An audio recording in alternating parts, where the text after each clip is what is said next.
So today we were visited by Phillip Cobb. Phillip is the principal trumpet of the London Symphony Orchestra. That's one of the great orchestras of the world. And Phillip was visiting Kings as part of a world tour that he's doing and working with our students here on their interpretation, their technical facility on the instruments.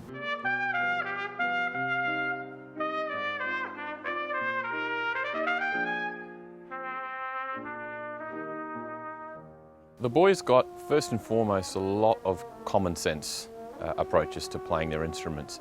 And that's really what we want to be about. We want to be about practical ways to improve and to reach a standard of excellence in our music program.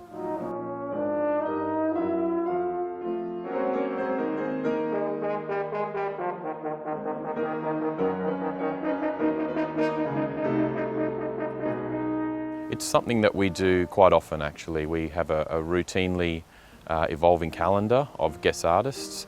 We have plenty of visitors from overseas and interstate, and we try to make sure that the boys are always exposed to fresh perspectives and new ideas in music.